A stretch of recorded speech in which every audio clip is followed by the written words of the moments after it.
का एक विषय बना देना और ये टैग लगा देना कि अगर आपने इसकी डिग्री ली तो आप जो है इसके एक्सपर्ट हो जाएंगे और ये माना जाएगा कि आप इसके जानकार हैं और आप नौकरी पाने के लायक हो जाएंगे। शायद ये उसी कल्पना के बाद से चीजें शुरू हुई होगी जब यूनिवर्सिटी बनी होगी और ज्ञान को यूनिवर्सिटी के केंद्र में लाने की बात कही गई होगी। ज्ञान शब्द जब हम बात करते हैं और लोक विद्या समाज की बात करते हैं, जैसा रतन भाई भी कह रहे थे और लक्ष्मण भाई भी कह रहे थे कि ज्ञान की जब हम बात करते हैं तो हम सिर्फ यूनिवर्सिटी की बात नहीं करते,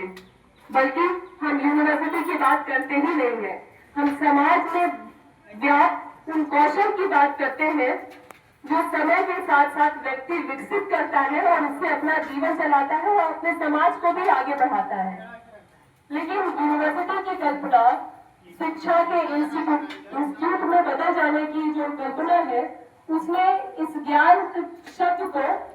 कहीं न कहीं कहने कब्जा करने की कोशिश की और खींच के यूनिवर्सिटी के दायरे में लाने की कोशिश की और कहा कि अगर नदी पे पुल बनेगा तो ये तकनीकी है और ये तकनीकी शिक्षा तुम्हें हमारे यूनिवर्सिटी में मिलेगी और यहाँ से पढ़ने के बाद ही, इंजीनियरिंग की डिग्री पाने के बाद ही तुम इस लायक बनोगे कि तुम तय कर पाओ कि पुल कहाँ बनेगा, कैसे बनेगा, कितनी लागत में बनेगा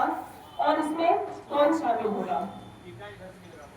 ऐसा नहीं है कि जब यूनिवर्सिटीज नहीं थी तो पुल नहीं रहे होंगे। थोड़ा हम लोग पुराने समय में जरा और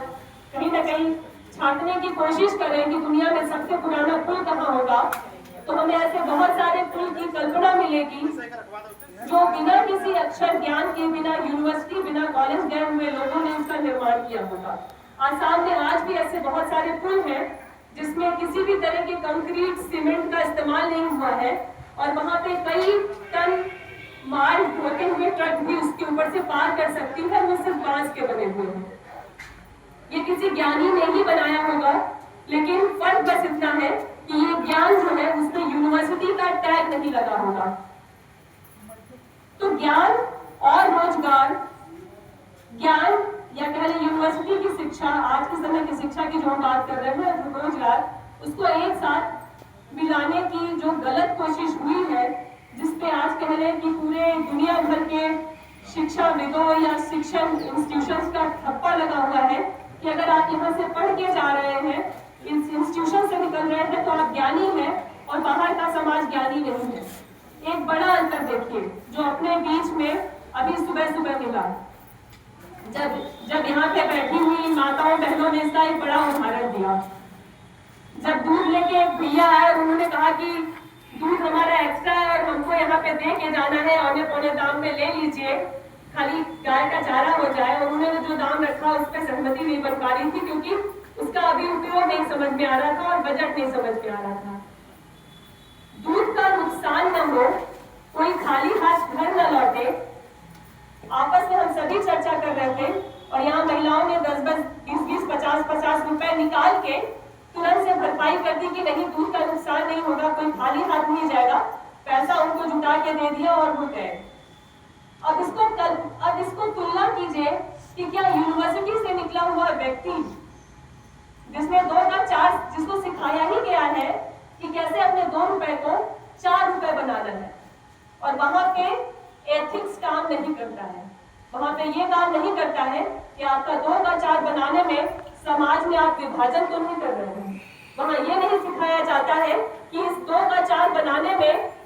कहीं आप नुकसान तो नहीं कर रहे अपने पर्यावरण का। वहां सिर्फ 2 को कैसे 4 बनाया जाए, उन्नति इसी रूप में सिखाई जा रही है। लेकिन जहां ज्ञान है वहां उन्नति इस रूप में सिखाई जा रही है कि किसी का नुकसान न हो। हमारी जेब में भले ही 20 रुपया हो, लेकिन उसमें से 10 रुपया क्या हम नुकसान से किसी को बचाने के लिए लगा सकते हैं, वो इस ज्ञान में निहित है, न कि यूनिवर्सिटी ज्ञान में। और ये सबसे बड़ा फर्क है। पूरी दुनिया में एक साथ जो विभाजन आ रहा है, चाहे अमेरिका की बात कर लीजिए, चाहे श्रीलंका की बात कर लीजिए, आसपास में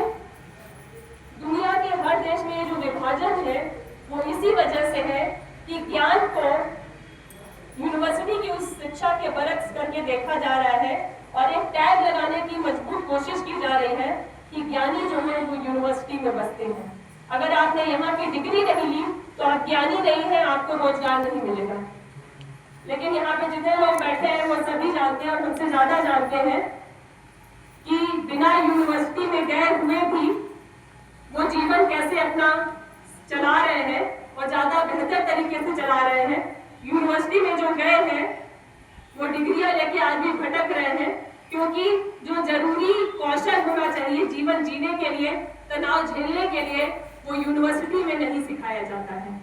वो जीवन में आसपास के समाजों को देख करके उनमें जीवन उनके साथ जीते हुए हम सीखते हैं और तभी हम मजबूत बनते हैं। तभी कोई आकार बढ़ता है, तभी कोई ऐसी राजनीतिक मुश्किलें आती है तो ये समाज लड़ता है। किसान समाज 7-8 महीने लगातार लड़ा, कितने लोगों